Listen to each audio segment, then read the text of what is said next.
The city had become a suffocating blanket. Every siren, every honking car, every urgent email notification felt like a physical weight pressing down on me. My job in marketing, once a dynamic challenge, had morphed into an endless cycle of demanding clients and soul-crushing deadlines. I was perpetually exhausted, my mind a tangled mess of to-do lists and anxieties. Sleep was a rare luxury, often punctuated by restless tossing and turning, my brain refusing to shut down. I craved silence, a profound quiet that only nature seemed to offer. I needed to unplug, truly disconnect, before I completely unraveled. That's when I found it, a rustic little cabin, nestled deep within a seemingly untouched stretch of forest, hours away from anything resembling civilization. The listing promised solitude, peace, and a chance to breathe again. It sounded like a lifeline. I booked it without a second thought, desperate for the restorative power of isolation. The drive to the cabin was a gradual shedding of the world I knew. Paved roads gave way to gravel, then to a winding dirt track barely wide enough for my car. The air grew progressively cleaner, cooler, carrying the scent of pine and damp earth. When I finally caught my first glimpse of the cabin through the dense canopy of trees, a genuine smile touched my lips for the first time in what felt like months. It was exactly as pictured, perhaps even more charming in person. Tucked away in a small clearing, surrounded by a wall of ancient, towering evergreens, it looked like something out of a fairy tale. The exterior was weathered timber, a deep, comforting brown that blended seamlessly with its surroundings. A small, inviting porch wrapped around two sides, promising lazy mornings with a cup of coffee and the sounds of the forest waking up. A stone chimney rose sturdily from one end of the roof, hinting at cozy fires on chilly evenings. The windows, though a bit grimy, reflected the sunlight in a way that made the cabin seem alive, almost breathing. I imagined myself sitting on that porch, a book in my lap, feeling the stress drain away with every inhale of the pristine air. This was it. This was the peace I had been so desperately craving. Unlocking the heavy wooden front door, I stepped inside and was immediately enveloped by the scent of old wood, dust, and something indefinably wild. The main room was larger than I expected, with high, beamed ceilings and a grand stone fireplace dominating one wall. Sunlight streamed through the large windows, illuminating dust motes dancing in the quiet air. The furniture was rustic but comfortable looking, a worn leather armchair by the fireplace, a sturdy wooden dining table, and a small, functional kitchen counter. There was no Wi-Fi, no cell service, just a landline in case of emergencies, which suited me perfectly. My phone, a constant source of agitation, was immediately powered down and tucked away in my bag. I wanted no connection to the world I'd left behind. I walked through the cabin, exploring each room with a sense of growing contentment. There was a compact but clean bathroom, and a bedroom with a surprisingly comfortable-looking bed adorned with a thick, quilted blanket. A small window in the bedroom offered a direct view of the dense forest, promising complete privacy. The silence was profound, broken only by the chirping of unseen birds and the gentle rustle of leaves outside. It wasn't the dead, oppressive silence of an empty house, it was a living, breathing quiet, filled with the subtle symphonies of nature. I spent the rest of the afternoon simply being. I unpacked slowly, savoring the deliberate movements. I brewed a cup of tea on the small stovetop, the aroma a comforting presence in the still air. I sat on the porch, watching the late afternoon sun dapple through the trees, painting shifting patterns on the forest floor. A gentle breeze whispered secrets through the branches, and I felt a lightness I hadn't experienced in years. The tension in my shoulders began to ease, my perpetually furrowed brow relaxed. I could feel the city's grip loosening, its anxieties dissolving into the vast, green expanse around me. As dusk began to settle, painting the sky in hues of orange and purple, the forest came alive with a different kind of sound, the hoot of an owl, the distant cry of some nocturnal creature. It wasn't frightening, it was simply a reminder that I was truly alone, surrounded by wilderness, exactly what I had wished for. I felt a sense of profound peace settling over me, a deep sense of calm that penetrated to my very bones. I cooked a simple meal, ate it slowly, and then settled into the leather armchair by the now-cold fireplace, just listening. The cabin, with its sturdy walls and warm, earthy scent, felt like a safe haven, a true sanctuary. I drifted off to sleep that night with a feeling of deep serenity, convinced I had found my perfect escape. The quiet hum of contentment was the last thing I remembered before sleep claimed me. I had no idea that this beautiful, tranquil cabin held a secret, a presence that would soon shatter my fragile peace. My perfect escape, however, didn't stay perfect for long. The first signs were so subtle, so easily dismissed, that I almost convinced myself they were products of my overactive, city-weary mind. On my second morning, I woke to an unsettling chill in the air. I remembered closing all the windows the night before, but the one in the living room, a large one overlooking the front porch, was wide open. I distinctly recalled latching it securely. A gust of wind? A faulty old latch? I shrugged it off, attributing it to the cabin's age and my own lingering exhaustion. I closed it again, making sure it clicked firmly into place. Later that day, while reading on the porch, I heard a faint scratching sound coming from inside the cabin. It was irregular, soft, like something dragging lightly across wood. A mouse, I reasoned. This was an old cabin in the woods, after all. Animals were to be expected. I paid it no mind, immersing myself back in my book. But the scratching returned, a few minutes later, then again.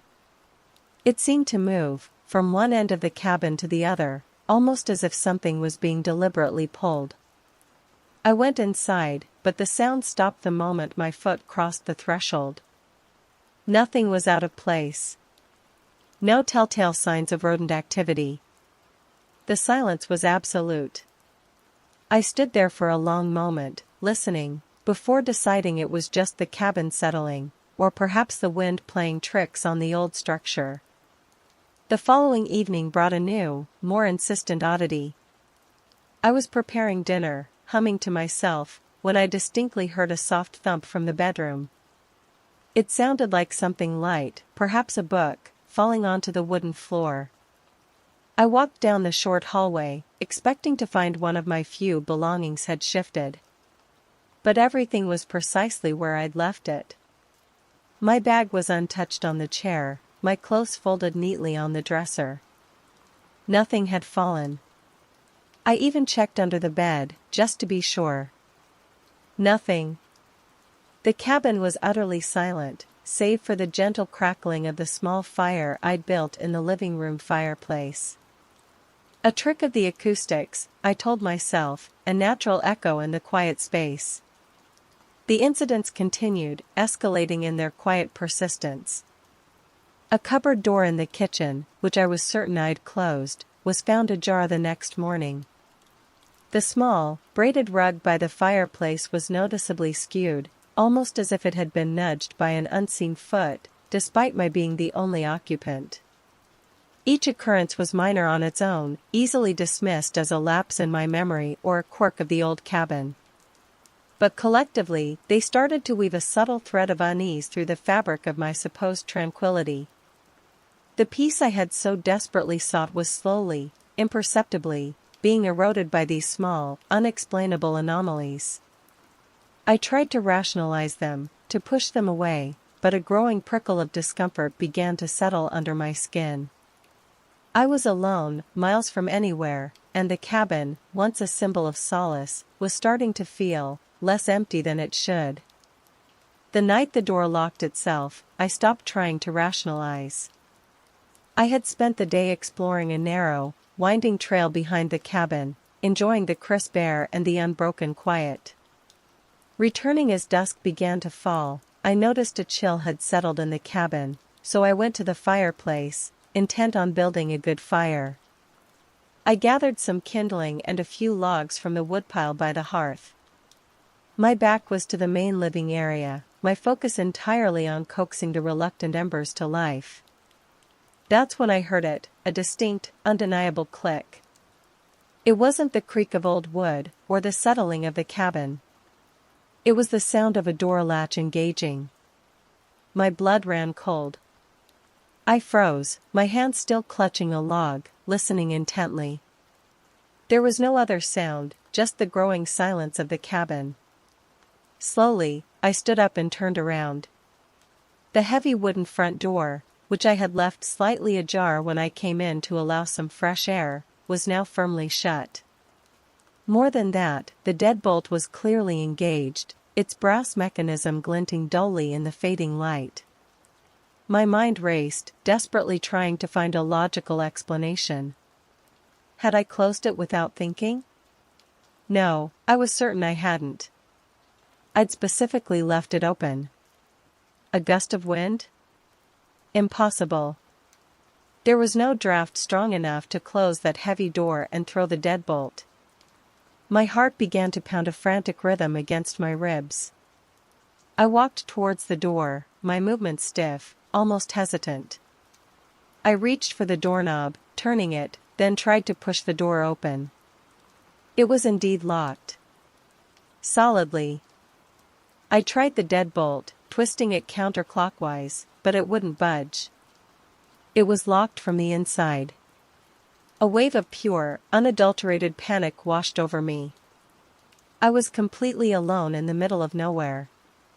There was no one else in this cabin. I had checked every nook and cranny when I arrived.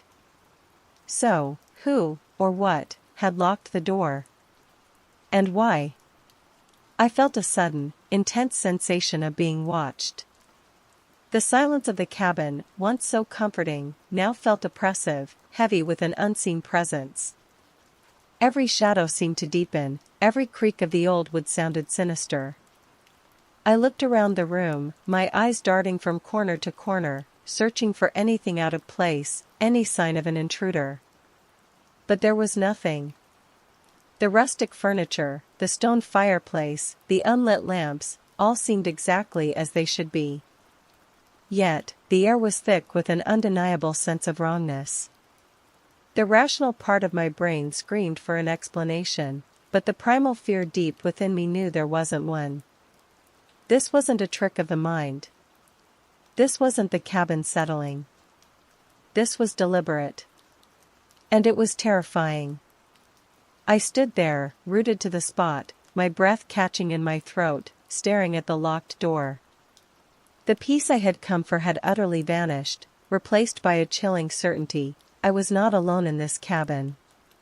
And whatever was here, it was capable of manipulating the physical world around me. The thought sent a shiver down my spine that had nothing to do with the evening chill. The locked door was a turning point. It shattered any remaining illusion of rational explanation. My heart still hammered against my ribs, but the sheer terror was slowly giving way to a chilling, bone-deep resolve. I wasn't leaving that door locked. Not while I was trapped inside with, whatever this was. I tried the deadbolt again, forcing the handle with all my might, but it remained stubbornly fixed. It felt as though something was holding it in place from the other side, an unseen, unyielding force. Panic threatened to overwhelm me, but I forced it down. There had to be another way out, another explanation. I moved methodically, almost clinically, through the small cabin, my senses on high alert. Every shadow seemed to writhe, every creak of the floorboards sounded like footsteps. I felt the undeniable prickle of being watched, a cold sensation crawling up my spine that had nothing to do with the evening air. I checked the back door, leading to a small, enclosed porch, also locked, though I hadn't touched that one since arriving. The windows, the ones I had meticulously checked for secure latches, seemed to be holding, but the thought of trying to force one open, of potentially shattering glass and inviting whatever was outside in, was unappealing. My search for an escape route morphed into a search for answers. If something was here, I needed to know what. I started with the most obvious places. The kitchen, the living room, still nothing overtly out of place. The fireplace was cold, the firewood exactly as I'd left it. But as I moved towards the bedroom, a subtle detail caught my eye. On the small wooden dresser, beneath the window that overlooked the deepest part of the woods, lay something that definitely wasn't mine. It was a small, tarnished silver locket. It looked old, almost antique, and felt cold to the touch. I picked it up, my fingers trembling slightly. It was unlike anything I owned, a delicate, intricate piece that seemed completely at odds with the rustic simplicity of the cabin. Its presence there was impossible to explain. I had unpacked everything onto the bed and then put away only what fit in the dresser drawers. This locket had materialized. My gaze fell to the bedside table. Tucked beneath an old, dusty lamp was a small, leather-bound notebook. Its pages were yellowed with age, and the cover was worn smooth. My breath hitched. This was even more definitive than the locket.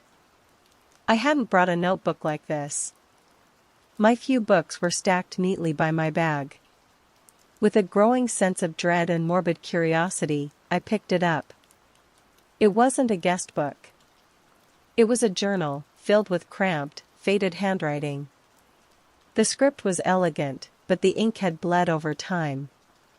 I could just make out a few words on the first visible page, October 18th. The loneliness is a heavy cloak. The entry was dated decades ago. My eyes darted to the dates on subsequent pages, seeing entries spanning years, then decades. This journal, this locket, they had been here for a very long time. My mind reeled. This wasn't an intruder who had just walked in. This was something far older, something intrinsically tied to the cabin itself. The hairs on my arms stood on end. The presence wasn't just observing me, it had been here. It was here. And it was letting me know. The locked doors, the shifting objects, the faint sounds, they weren't random events. They were communications. A message. The cabin was not empty. Someone, or something, was already living here. And now, I was trapped in their home. The discovery of the journal and locket didn't bring comfort, it brought a new, chilling layer of terror. The presence was no longer a vague, unsettling feeling, but a sentient entity, seemingly tied to the cabin, and now, it was playing with me. The subtle anomalies escalated, becoming deliberate acts designed to unsettle, to isolate, to truly impress upon me that I was no longer the sole occupant. I tried the doors again, yanking and twisting, but they remained sealed. My phone, dead and useless, lay on the table like a cruel joke. The landline was in the kitchen, but I felt a strange reluctance to touch it, as if making a sound would attract unwanted attention. I was trapped, and the game had begun. The first overt act of this new, terrifying phase happened shortly after I found the journal. I had retreated to the living room, trying to make sense of the faded script, when I heard a distinct, rhythmic tapping coming from the bedroom. It wasn't random, it was a measured, almost mocking sound, like a finger lightly drumming on wood. I crept down the hall, my heart a frantic drum against my ribs. The tapping stopped the moment I reached the doorway. The bedroom was empty, still.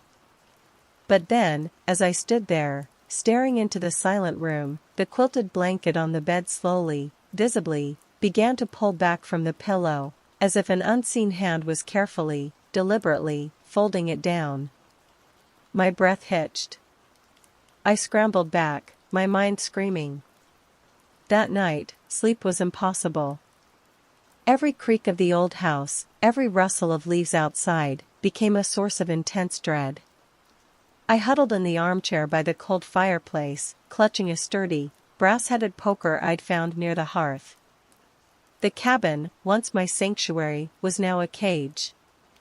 I heard soft dragging sounds from the kitchen, like a chair being moved, then a faint clink of metal against ceramic.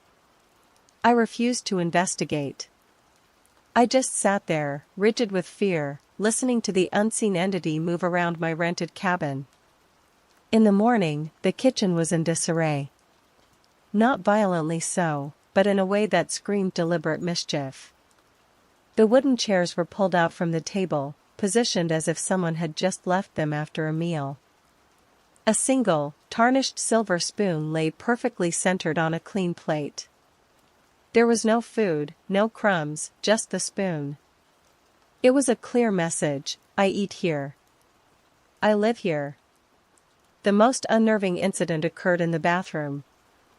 I had gathered the courage to take a quick shower, needing to feel clean, needing some semblance of normalcy. The steam filled the small room, fogging the mirror. When I stepped out, wrapped in a towel, the mirror was no longer just fogged. Scrawled across its misty surface, in what looked like the swipe of a finger, were 2 words: get out. The letters were crude, almost childish, but the message was stark, chilling, and undeniable. My reflection stared back at me through the smeared glass, wide-eyed and terrified. The game had shifted from subtle hints to direct threats. I was being watched, manipulated, and slowly driven to the edge. The cabin was alive with an unseen presence, and it wanted me gone. The question was no longer if I was alone, but how I would get out. The get out message on the mirror was the breaking point. Fear had been gnawing at me, but now a cold, desperate anger began to simmer beneath it. I was tired of being a pawn in this unseen entity's game. If it wanted me out, it would have to face me. Or, at the very least, reveal itself. I wouldn't cower in a corner. My first thought was to find the source of the journal. If I understood its owner, perhaps I could understand what was happening. I went back to the bedroom, picking up the old, leather-bound book. I sat on the edge of the bed, the eerie silence of the cabin punctuated only by the frantic beat of my own heart, and began to read, page by excruciating page. The journal belonged to a woman named Alara. Her early entries spoke of a similar desire for peace, a retreat from a bustling life, but her tone was far more melancholic. She wrote of loneliness, of a deep sense of loss.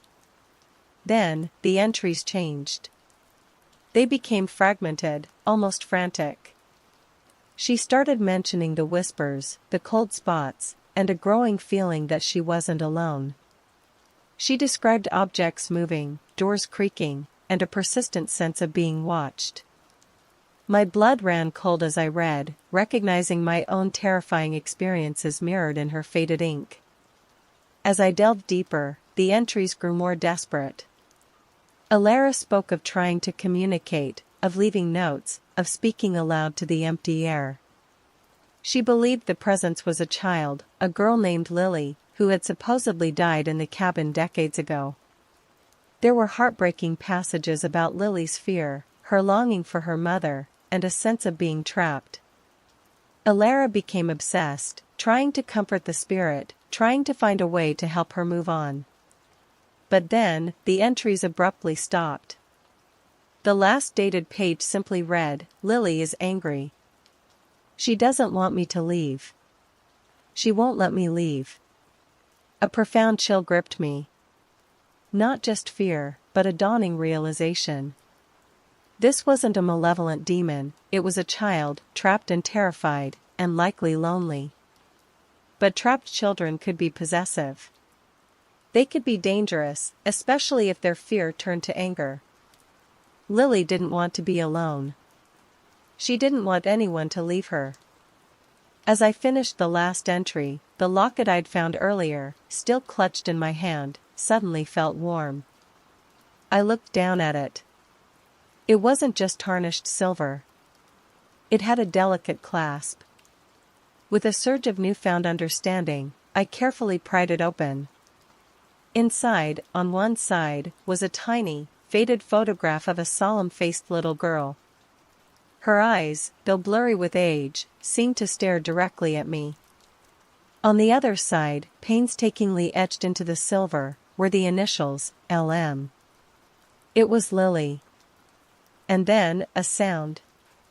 Not a creak, not a scratch, but a soft, almost imperceptible sob coming from directly behind the dresser. My breath hitched. I slowly looked up, my eyes scanning the empty room. There was no one there. But the sound, a distinct, fragile weeping, continued. It was faint, almost like an echo, but it was real. And it was emanating from the wall behind the dresser, exactly where I had found the locket and the journal.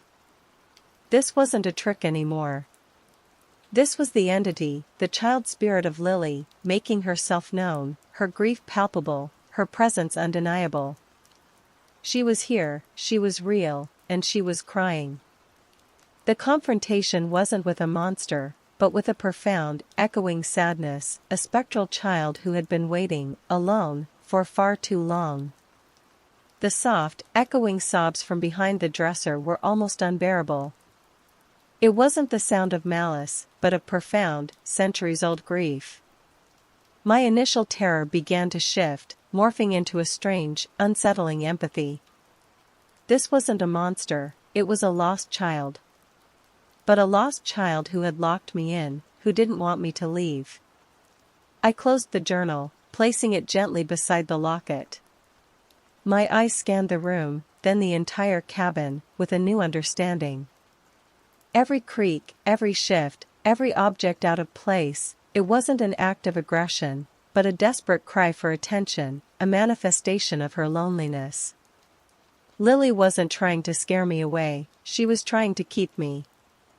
Lily? I whispered, my voice hoarse, directing it towards the dresser. The sobbing paused.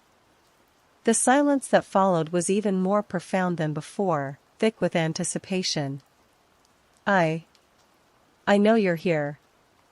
I found your journal. I found your locket. No response. Only the oppressive stillness. You're lonely, aren't you? I continued, my voice gaining a fragile confidence. You don't want to be alone anymore. A faint rustle, like old paper, came from the corner of the room, near the small, dusty armchair. I turned my head slowly. Nothing. But the air around the chair felt heavy, almost cold, as if someone had just sat down. I won't leave you alone, Lily, I said, a promise I wasn't sure I could keep, but one that felt necessary in that moment. But I can't stay here forever. You know that, right? I have a life outside this cabin. The cold spot around the chair intensified, and a faint shiver ran through me. It wasn't the kind of chill that comes from a draft, it was the chill of a presence, close and almost tangible. I felt a surge of sadness, not my own, but emanating from the unseen girl. She knew. She understood. I took a deep breath. Maybe there's another way, I suggested, thinking aloud. You don't have to be alone, Lily. People can remember you. They can know your story. But I can't do that if I'm trapped here. A longer silence stretched between us, fraught with tension. I held my breath, waiting. Had I said the right thing? Had I angered her further, or had I reached her? Then, with a soft, almost imperceptible click, the sound came from the front door. It was the distinct, unmistakable sound of the deadbolt disengaging. My head snapped towards the door. It was still closed, but the brass latch was no longer engaged. It was open. Relief washed over me, so potent it almost brought me to my knees. The path to freedom was open. But as I stood there, a strange hesitation held me back. I looked towards the armchair, then to the dresser where the journal and locket lay. I couldn't just leave her. Not after learning her story, after witnessing her profound loneliness. Thank you, Lily, I whispered, tears pricking at my eyes. I promise, I won't forget you. I walked to the door, my movements unhurried, no longer driven by panic. I reached for the doorknob, feeling the cold metal beneath my fingers. I took one last look around the quiet cabin, its secrets now revealed, its oppressive silence replaced by a melancholic peace. Then, with a deep breath, I opened the door and stepped out into the crisp, cool air of the forest, leaving the cabin, and Lily, behind. The drive back to civilization was a blur. The city, when I finally reached it, felt louder, harsher, almost alien after the profound silence of the woods. But it wasn't the same. I wasn't the same. The cabin had given me something I hadn't expected, not just a break from stress, but a stark, terrifying lesson. I had gone seeking peace, solitude, and escape from the overwhelming demands of my own life. And I had found a deeper, more profound kind of solitude, that of a child spirit, trapped by grief and loneliness for decades. My initial fear had been visceral, primal. But as the story of Lily unfolded through her journal, and as I heard her undeniable, sorrowful presence, that fear transformed. It became something else entirely, a mixture of profound sadness, a strange responsibility, and ultimately, a new understanding of connection. The cabin taught me that true isolation isn't just about being alone, it's about being forgotten, unheard, unable to connect. Lily's desperate acts weren't malicious, they were simply her desperate attempts to be seen, to be acknowledged, to not be alone anymore. She didn't want to hurt me, she just wanted me to stay. She wanted a friend. I didn't find the quiet peace I had envisioned, not in the way I expected. Instead, I found a haunting, living quiet, a silence filled with a child's sorrow. And in that experience, I learned the incredible weight of loneliness, and the surprising power of simply bearing witness. I left the cabin, but a piece of Lily's story, her yearning for connection, came with me. And sometimes, in the quietest moments, I still feel a faint, cool presence, a gentle reminder that even in the pursuit of peace, we might find ourselves intertwined with the echoes of life's long past, and discover that true peace might just be found in acknowledging them. It reminds me that even when we feel alone, we are always connected, in ways we can't always see or understand.